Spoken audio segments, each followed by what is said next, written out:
नमस्कार दोस्तों, कैसे हैं आप सब। स्वागत है आप सभी का आपके अपने YouTube चैनल पर। दोस्तों, हर व्यक्ति की सुख समृद्धि काफ़ी हद तक ऐसी स्त्री पर निर्भर करती है जो घर के सारे काम करे, सभी का ख्याल रखे। लेकिन कुछ ऐसे काम हैं जो महिलाओं को नहीं करने चाहिए, क्योंकि ऐसा करने से घर में महालक्ष्मी कभी नहीं आती। चाहे आप नाक रगड़ लो, माथा रगड़ लेना, लेकिन माता लक्ष्मी ऐसे घर से हमेशा क्रोधित रहती हैं। ऐसे में महिलाओं को वास्तुशास्त्र में बताए गए कुछ खास नियमों का पालन करना चाहिए, जो हम आज आपको इस वीडियो में बताने वाले हैं। तो आइए बिना किसी देरी के इस वीडियो को शुरू करते हैं। लेकिन इस वीडियो में आगे बढ़ने से पहले जो भी माँ लक्ष्मी के परम भक्त हैं, माँ लक्ष्मी का आशीर्वाद पाने के लिए कमेंट सेक्शन में जय माँ लक्ष्मी ज़रूर लिखें, ताकि माता लक्ष्मी का आपके घर में वास हो सके, आपको सुख समृद्धि व धन धान्य की प्राप्ति हो सके। तो चलिए बिना किसी देरी के शुरू करते हैं। दोस्तों, नंबर 1, जो महिला हमेशा वासना में डूबी रहती है, दूसरों की चुगली करती रहती है, दूसरों के घर में ताका झाकी करती है, तो वहाँ पर धन की हानि होती है, परिवार में कष्ट आते हैं। गरुड़ पुराण के अनुसार ऐसा मनुष्य सभी तरह के सुख धन दौलत से वंचित रहता है। माता लक्ष्मी ऐसे घर में गलती से भी नहीं जाती। दोस्तों, नंबर 2, जिस घर की महिलाएं झाड़ू को पैर लगाती हैं या पैर से ठोकर मारती हैं, वहाँ कभी भी लक्ष्मी का वास हो ही नहीं सकता। ऐसे घर में जिंदगी भर गरीबी रहती है। माना जाता है कि झाड़ू में देवी लक्ष्मी का वास होता है। दोस्तों, नंबर 3, अगर आपके घर की महिलाओं की आदत है कि तवा और कढ़ाई जैसे जूठे बर्तन रखकर सो जाती हैं, तो ऐसे घर में सुख समृद्धि कभी नहीं आती। ये गरीबी और दुखों का कारण होता है, क्योंकि जूठे बर्तन भी श्राप देते हैं दोस्तों। इसीलिए रात को चूल्हे पर जूठे बर्तन ना रखें। दोस्तों, नंबर 4, जिस घर की महिलाएं ठोकर से दरवाज़ा खोलती हैं या बंद करती हैं, वहाँ से धन की देवी महालक्ष्मी नाराज होकर हमेशा के लिए चली जाती हैं।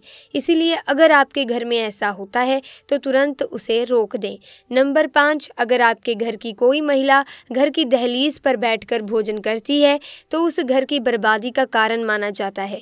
हिंदू शास्त्रों में इसे बेहद ही अशुभ माना जाता है। बिना मतलब का इस तरह का भोजन करना, पति की हैसियत से ज्यादा उसके खर्चे होना, इन सब से घर में विनाशकारी गरीबी आती है। दोस्तों, नंबर 6, हफ्ते में एक बार नमक मिले पानी से पोछा लगाएं। ऐसा करने से माता लक्ष्मी की कृपा बनी रहती है। अधूरी साफ सफाई करने से महालक्ष्मी क्रोधित होकर चली जाती हैं।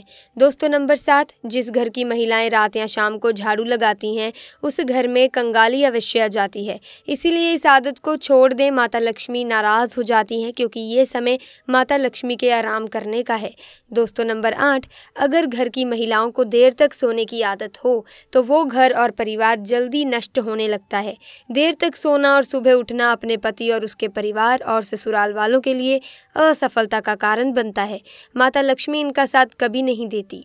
नंबर 9, जो महिलाएं सुबह जल्दी उठकर अपना आंगन साफ नहीं करती, ऐसे घर में देवी लक्ष्मी कभी प्रवेश नहीं करती। घर की महिलाओं को सुबह उठने के बाद आंगन में पानी छिड़कना चाहिए और थोड़ा सा गंगा जल छिड़कना चाहिए और घर साफ रखना चाहिए। ऐसे घर में माता लक्ष्मी प्रवेश करती हैं। जिस घर में गंगा जल से छिड़काव होता है, वहाँ देवी लक्ष्मी समस्त देवी देवता अवश्य वास करते हैं। दोस्तों, जो मनुष्य सच्चे दिल से माता लक्ष्मी को पुकारता है तो माता रानी उसके घर सदैव जाती है। शास्त्रों में माता लक्ष्मी को धन की देवी माना गया है। लोग माँ लक्ष्मी की कृपा पाने के लिए तरह तरह के उपाय करते हैं, प्रसन्न करने की कोशिश करते हैं। इसके लिए लोग अपने घर पर माँ लक्ष्मी की मूर्ति रखते हैं, लेकिन देवी की मूर्ति को रखने के नुकसान भी हो सकते हैं अगर आपने उसे सही तरीके से ना रखा हो तो। आइए जानते हैं कि देवी लक्ष्मी की मूर्ति को रखने का सही तरीका क्या है।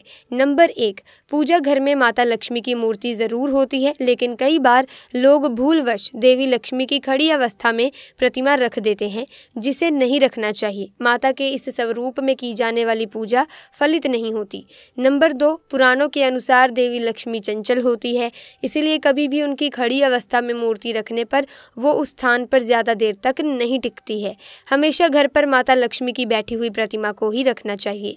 नंबर 3, माता लक्ष्मी का वाहन उल्लू होता है और उल्लू भी चंचल स्वभाव का होता है, इसीलिए देवी लक्ष्मी की मूर्ति कभी भी उल्लू पर बैठी हुई अवस्था में नहीं रखनी चाहिए।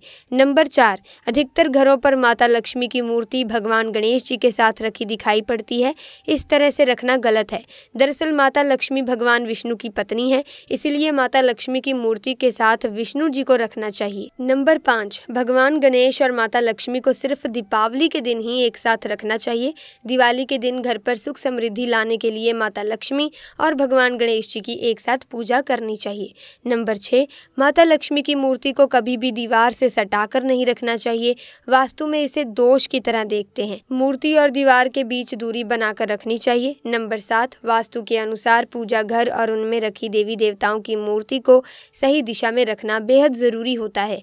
देवी लक्ष्मी की मूर्ति को हमेशा उत्तर दिशा में रखना चाहिए, तभी शुभ फल की प्राप्ति होती है। नंबर 8, कई लोग अपने पूजा घर में देवी लक्ष्मी की एक से ज़्यादा मूर्ति और तस्वीरें रखते हैं, जिसे शास्त्रों में वर्जित माना गया है। दोस्तों, कहा जाता है कि महिलाओं को समझना बहुत ही ज़्यादा मुश्किल का काम है, क्योंकि महिलाएं हमेशा से ही पुरुषों के लिए किसी पहेली से कम नहीं होती।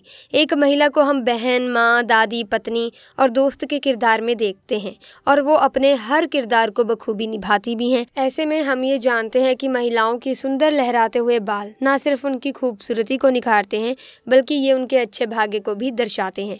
समुद्रिक शास्त्र में महिलाओं के बालों की बनावट और उनके बारे में संपूर्ण जानकारी मिलती है। बालों की बनावट, रंग के आधार पर ही उनके स्वभाव की पहचान की जाती है। किसी भी महिला के बालों को देखकर उस महिला का व्यक्तित्व और स्वभाव का पता लगाया जा सकता है।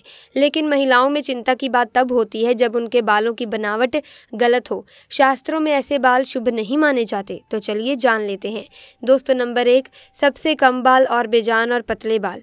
ज्योतिष शास्त्र में माना जाता है कि जिन महिलाओं के कम और पतले बाल होते हैं तो उन्हें कई सारी परेशानियों का सामना करना पड़ता है। ज्योतिष शास्त्र में महिलाओं के टूटे हुए बाल शुभ लक्षण नहीं होते। ऐसी महिलाएं जहां भी जाती हैं उस घर में कामयाबी जल्दी प्राप्त नहीं हो पाती।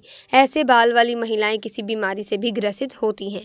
दोस्तों, नंबर 2, लंबे और घुंघराले बाल। ज्योतिष शास्त्र में ऐसे बाल बहुत ही महत्वपूर्ण माने जाते हैं। शास्त्रों में कहा जाता है कि लंबे और घने बाल शुभता को दर्शाते हैं। ऐसे बाल साक्षात माता लक्ष्मी का प्रतीक माने जाते हैं। वहीं लंबे बाल और घुंघराले बाल महिलाओं की खूबसूरती में 4 चांद तो लगाते ही हैं। ऐसे में ये लोग जहां भी जाते हैं दौलत चुंबक की तरह आती है। नंबर 3, बालों का बार बार टूटना। जिस महिला के बाल अगर बार बार टूट जाते हैं तो ये भी शुभ लक्षण नहीं होता। ज्योतिष शास्त्र में जिस महिला के बाल अगर हमेशा गिरते रहते हैं तो वहाँ पर कर्ज भी बढ़ता है और पैसा भी पानी की तरह बह जाता है। इसीलिए इन लक्षणों को नज़रअंदाज ना करें।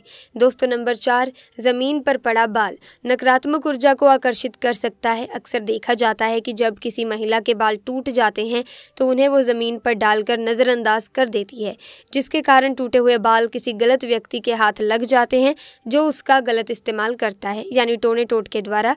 ऐसे में आपके टूटे हुए बाल जब किसी व्यक्ति के हाथ लगते हैं तो वो आपका वशीकरण कर सकता है, यहाँ तक कि वो आपकी मौत का जाल भी बुन सकता है। इसीलिए सावधान रहें और अपने टूटे हुए बाल किसी अनजान व्यक्ति को ना दें और ना ही टूटे हुए बालों को इधर उधर फेंकें। हमेशा टूटे हुए बाल हाथों में लपेटकर किसी चीज़ में बांधकर फेंक दें, इसी में आपकी भलाई है। दोस्तों, नंबर 5, महिलाओं के बाल और उनकी एक गलती पूरा परिवार बर्बाद कर सकती है। शास्त्रों के अनुसार शाम के वक्त अगर आप एकांत में हैं तो तुरंत अपने सर पर पल्लू डाल लें, इसी में आपकी भलाई है। वहीं रात के समय कभी भी बाल मत खोलकर सोइएगा, ऐसा करने से बुरी आत्माएं आप पर हावी हो सकती हैं। तो दोस्तों, उम्मीद है आपको आज की वीडियो अच्छी लगी होगी। अगर हाँ तो वीडियो को लाइक करें, शेयर करें और चैनल को सब्सक्राइब करके बेल आइकन को प्रेस करना ना भूलें, ताकि आने वाले वीडियोस की अपडेट आपको मिलती रहे। जल्दी मुलाकात होगी नई वीडियो में नई जानकारी के साथ। तब तक के लिए दीजिए इजाज़त। आपका बहुत बहुत धन्यवाद।